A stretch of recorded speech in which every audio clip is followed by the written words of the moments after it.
Every day for 50 years, people drove past a barn outside Drew, Mississippi, and said nothing.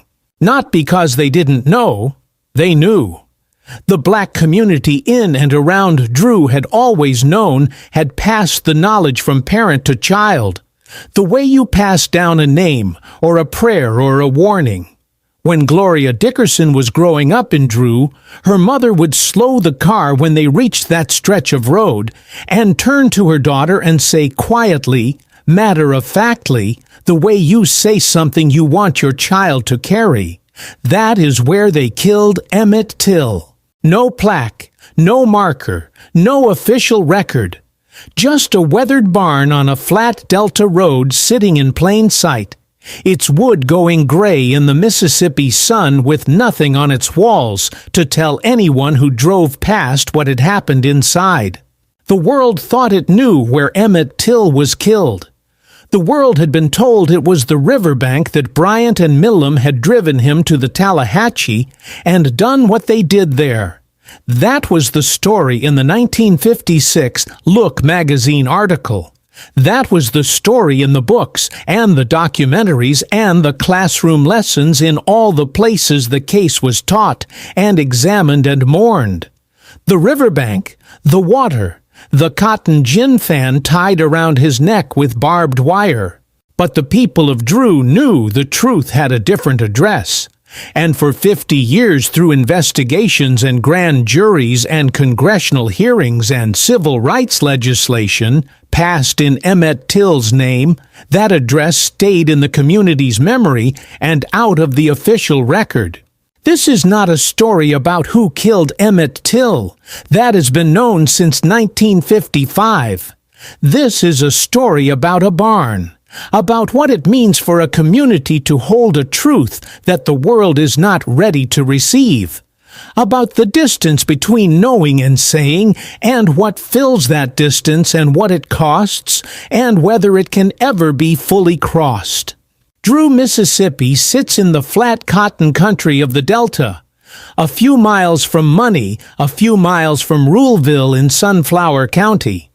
The kind of geography that in 1955 meant one thing above almost everything else: who owned the land and who worked it. J.W. Milam owned land outside Drew.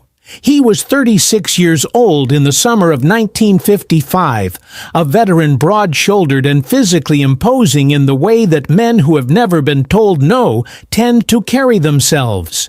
He owned a seed barn on his property and employed black sharecroppers to work his fields, men and their families who lived in the particular dependency of tenant farming in the Mississippi Delta, where what you owed at the end of the season was often more than what you earned, and where the person you owed it to was also the person who could put you off your land, or call his friends in the county, or do worse things that also went unreported. This was the world that surrounded the barn. Not a world of strangers and random violence, but a world of known relationships and deliberate power. A world where the people who worked Milam's land knew his name and his temper, and the specific gravity of his authority over their lives. On the morning of August 28, 1955, Milam and his half-brother Roy Bryant drove a green pickup truck from Money to Drew with Emmett Till in the back. They had taken the boy from his great-uncle's house at 2 in the morning. They drove through the pre-dawn dark of the Delta, and somewhere along the way they stopped at the barn. What happened inside that barn is not in dispute among those who investigated it carefully. Emmett Till was beaten there. He was shot there. What is in dispute, what has always been in dispute, is exactly who else was present, and whether the men who owned that land and worked it that day are still alive, and whether they will ever be named. On the road outside the barn that morning, a young man named Willie Reed was walking. Willie Reed was 18 years old. He worked as a sharecropper in the fields around Drew. The same fields that surrounded the barn, doing the work that young men in his position did in Sunflower County in 1955, not because it was what he wanted, but because it was what was available, and because the alternatives were limited in ways that required no explanation to anyone who understood where and when he was born. He was walking on the road near the barn when a truck turned in. He recognized J.W. Millam in the cab. He saw men in the back of the truck. He stopped. He did not know who the boy in the back was, but he could see that something was wrong. He hid near the barn, and he waited. And then he heard it. What Willie Reed heard from outside that barn on the morning of August 28th, 1955, the sounds that came through the walls and carried in the still Delta air he described in the only way he could in a courtroom in Sumner, Mississippi. 3 weeks later, I heard licks. I heard somebody hollering. He stood outside and listened to a 14-year-old boy crying out inside a barn on a hot August morning, and he knew what it was, and he could not stop it. He went home. He told a neighbor, an older woman named Amanda Bradley, who had worked that land for years. She went back to the barn with him. They walked to a well near the entrance, and Millam came out and asked them if they had heard anything. They said no. Willie Reed went home and stayed inside. His family and neighbors gathered around him. Everyone who knew what he had seen and heard told him the same thing in various forms, with varying degrees of urgency: do not say anything. They were not telling him this because they did not care what had happened to that boy. They were telling him because they knew Mississippi. They knew what happened to black men and women in Sunflower County who stood up in a courtroom and accused white men of crimes. They knew the county. They knew Millam. They knew what had happened to others who had spoken when speaking was dangerous. Willie Reed listened to all of them, and then he did something that almost no one in his position in that county in that year could have done. He decided to testify anyway. He walked into the Tallahatchie County Courthouse in Sumner, Mississippi, and he took the stand and he told what he had seen and heard. He was the second black witness at that trial after Moses Wright Emmett's great-uncle, who had also testified, knowing what it could cost him. Willie Reed pointed at J.W. Millam, the man who had employed people like him his whole life, the man whose land he had worked, and he said what he knew. After the verdict, after the all-white jury acquitted Bryant and Millam in 67 minutes, Willie Reed left Mississippi that night. He moved to Chicago. He changed the details of his life quietly, the way people do when they understand that visibility is a form of danger. He lived for decades in the city carrying what he had heard in that barn, carrying what it had cost him to say it, carrying the knowledge that saying it had not been enough. He suffered from anxiety and depression for the rest of his life. His doctors connected it to the trauma of what he had witnessed and what doing the right thing had cost him. He died in Chicago in 2013 at the age of 76. He never went back to Mississippi. I think about Willie Reed often when I think about this story. Not because he is its most famous figure, he isn't, but because he represents something the story needs a person to carry.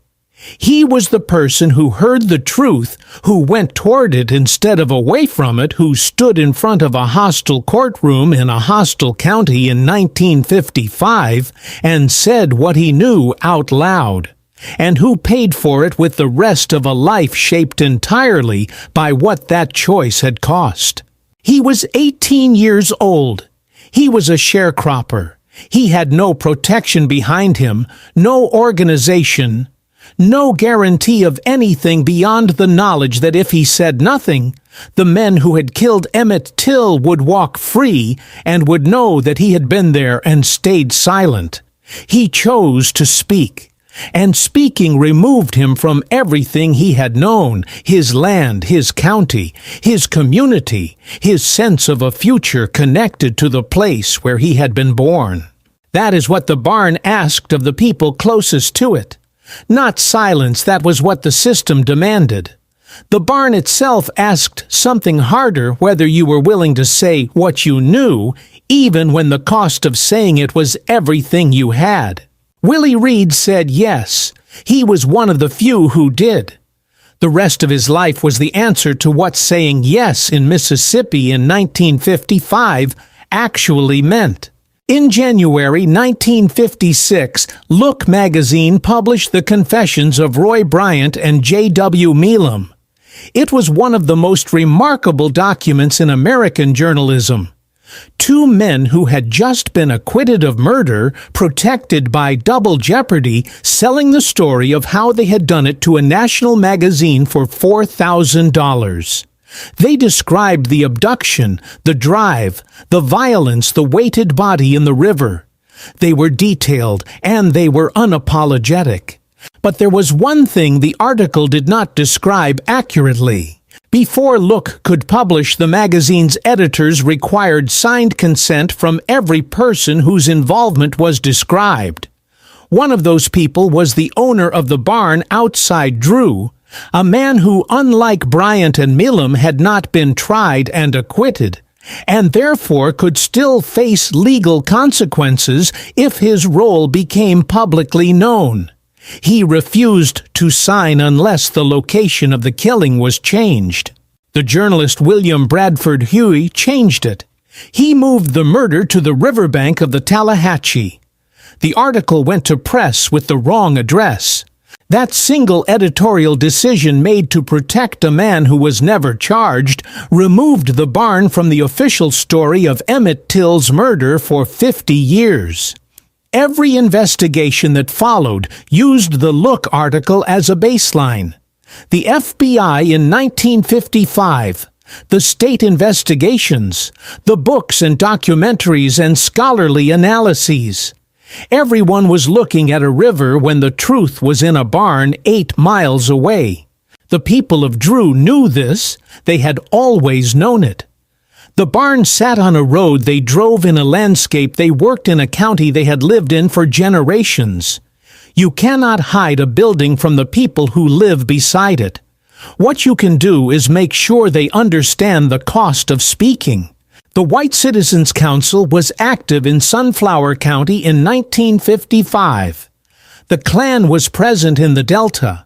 The mechanisms of racial terror that had operated in Mississippi for generations did not stop operating after the Emmett Till trial. If anything, the acquittal confirmed what those mechanisms were designed to confirm, that the official structures of law and order would protect the people who used terror to maintain the social order. That speaking the truth about what had happened in that barn was not a protected act. That it was a dangerous one. So the community held the knowledge, passed it down, kept it in the only place it was safe in memory and private, in the careful transfer from mother to child on a road in Drew, Mississippi, when the barn came into view. Think about what that transfer required. A mother who had lived in Drew long enough to know both the truth and the cost of speaking it. A child who needed to learn not just what had happened, but why that knowledge was being given to her in a car, quietly rather than in a classroom or a newspaper. The lesson was not only about Emmett Till, it was about the shape of the world they were living in, about who held power in Sunflower County, about which truths were dangerous to carry and which were safe, about the specific intelligence required to survive in a place that demanded your silence as the price of your safety. Gloria Dickerson grew up carrying that intelligence. In 1965, she was among the first black students to integrate the schools in Drew. The history books used in those schools did not mention Emmett Till. In the Mississippi history textbook still used today, his murder receives 117 words, One paragraph. The barn appears nowhere. She grew up knowing something the textbooks did not say. She grew up knowing where to look when she drove down that road. She grew up understanding that there were two versions of history in the county, where she lived, the one in the books and the one in the cars, in the kitchens, in the churches, in the quiet instruction of a mother's voice, and that these two versions were not accidental. The gap between them was maintained by the same forces that had made the silence necessary in the first place. This is what the barn held for 50 years. Not just the physical fact of what had happened inside its walls, but the knowledge that certain truths could only be kept alive if the people who held them were willing to carry them without acknowledgement, without validation, without the institutional support that makes keeping a record feel like something other than a burden. The community in Drew carried the barn's truth, the way communities carry many things that official history refuses to hold, quietly, carefully, at personal cost across generations waiting. In 1981, a 10-year-old boy named Keith Beauchamp found a copy of Jet magazine in his parents' collection in Baton Rouge, Louisiana. It was the September 1955 issue, the one with the photographs of Emmett Till's body that Mamie Till Bradley had insisted on making public. Beauchamp looked at those photographs, and something fixed in him that did not loosen for the rest of his life. He grew up. He moved to New York. He made music videos during the day and researched the Till case at night, the way people pursue things that will not leave them alone. He went to Mississippi. He spent years there, not in a hurry, not with a camera or a recorder initially, just present, visiting, listening. Building the kind of trust that cannot be hurried, because it is built from the knowledge that the person asking has been there before and will be there again and is not going to disappear when the story gets difficult. Mamie Till Mobley, Emmett's mother, who by then had been speaking publicly about her son's death for nearly 50 years, took Beauchamp into her confidence. She introduced him to people. She vouched for him in the way that matters in communities that have learned to be careful. And gradually, people began to tell him things. Not everything at once. Not in depositions or formal statements. In kitchens and on porches and in the quiet of churches after the service. Pieces of a story that the community had been holding in trust, waiting for someone who seemed worth trusting with it. The barn was one of those pieces. Its location, what had happened there. Who else had been present beyond Bryant and Milam, names that Beauchamp eventually gathered and presented to the FBI when he brought his documentary to the federal government's attention in 2004.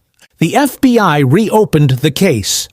A grand jury was convened in LaFleur County in 2007.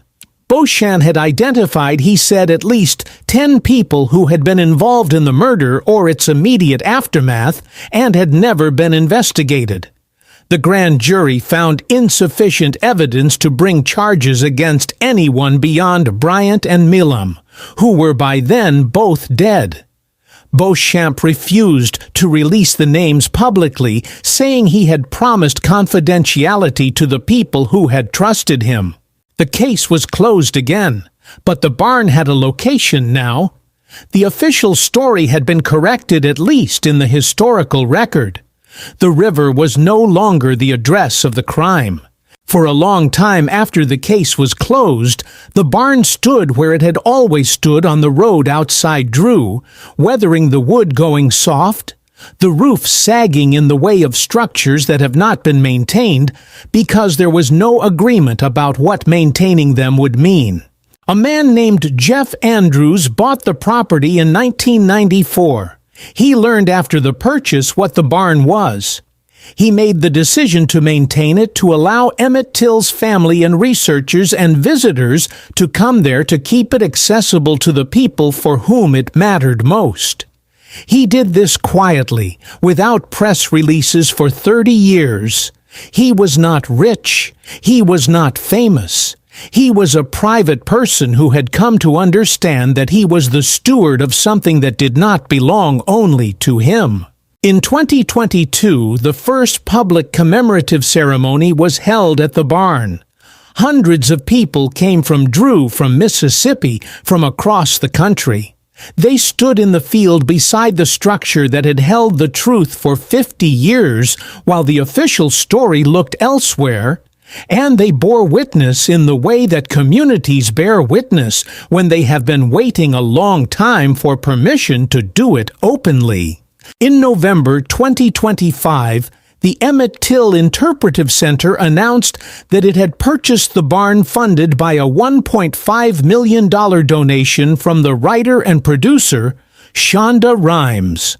The center's plans were to transform it into a sacred site, a place of memory and conscience, open to the public, part of a larger memorial landscape by the time of the 70th anniversary of the murder in 2030.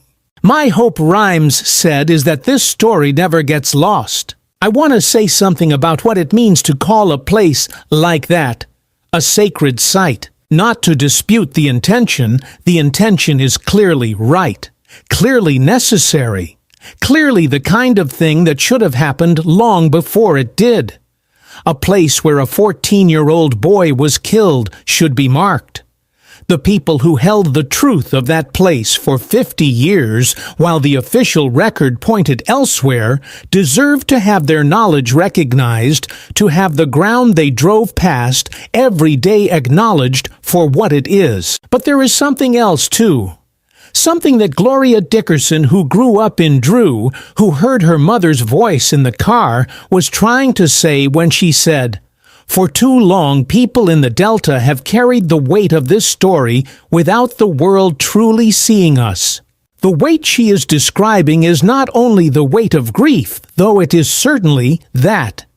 It is the weight of a particular kind of knowledge that was dangerous to hold, that could not be shared with the institutions that were supposed to receive it, that had to be carried instead in private, in memory, in the quiet of a mother's voice, on a country road. Knowledge that was sustained across generations, not through archives or official records, but through the exact kind of transmission that official history tends to discount: oral, familial, communal, unofficial.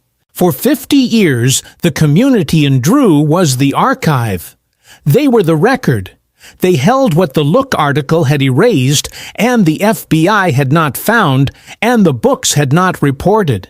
They held it without recognition, without resources, without the validation that comes when the institutions that are supposed to preserve history perform that function honestly. And now the barn is being turned into a sacred site. And visitors will come, and the story will be told on interpretive panels and in guided tours and in the language of public commemoration, which is important and real and necessary. What I find myself thinking about is the interval, the 50 years between the murder and the finding of the barn. The generations of people in Drew who carried that knowledge through decades of silence, not because they chose silence over truth, but because the cost of speaking the truth was a cost that the people asking had no right to demand they pay. Willie Reed paid it. He walked into that courtroom and he said what he knew, and he left Mississippi that night and never came back. And he lived for 58 years with what he had heard in the barn and what it had cost him to say it. He did the right thing. He paid a price that no one who did the right thing should have to pay. The others, the mothers and grandmothers and neighbors who passed the story down in cars and on porches, they were doing the right thing too, in the only form available to them. Keeping the record alive, making sure the knowledge survived, trusting that someday someone would come who was worth trusting with it. Keith Beauchamp came. It took 50 years, but he came. The barn is still standing. It is old now, the wood is gray and soft. the structure leaning slightly in the way of buildings that have absorbed a great deal of weather and time. It sits in the flat delta light, the way everything in the delta sits fully exposed, with nowhere to hide in a landscape that has always made the distance between one thing and the next feel exactly as long as it is. People drive past it on the road outside Drew. They drive past it differently now, knowing or beginning to know what it is. The marker has been placed. The purchase has been announced. The plans for 2030 are in motion. Gloria Dickerson's mother used to slow the car and turn to her daughter and say quietly, "That is where they killed Emmett Till." She said it the way you say something you want your child to carry, not as a fact only, but as a responsibility, as an instruction in how to see the world you are living in.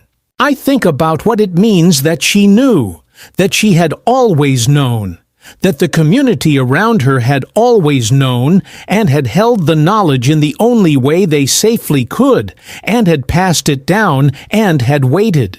I think about what we ask of people when we ask them to be the keepers of a truth that the official record has decided to misplace. What it costs, what it takes from them, what it takes from their children who grow up knowing something that the history books do not say, who learn early that the distance between what happened and what is acknowledged can be measured in decades and in lives. Silence and erasure. Wright Thompson wrote are just different words for the same thing. But the silence of Drew was not the silence of forgetting. It was the silence of people who remembered everything and understood exactly why they could not yet say it. That is a different kind of silence, and it deserves a different kind of acknowledgement than the one that comes with a plaque and a guided tour, however necessary those things also are. It deserves the acknowledgement that what they carried, what Gloria Dickerson's mother carried, what Willie Reed carried out of that barn and onto that witness stand and all the way to Chicago was not a burden they should have been asked to bear alone. The barn is sacred if anything is. So is the knowledge that kept it from being forgotten.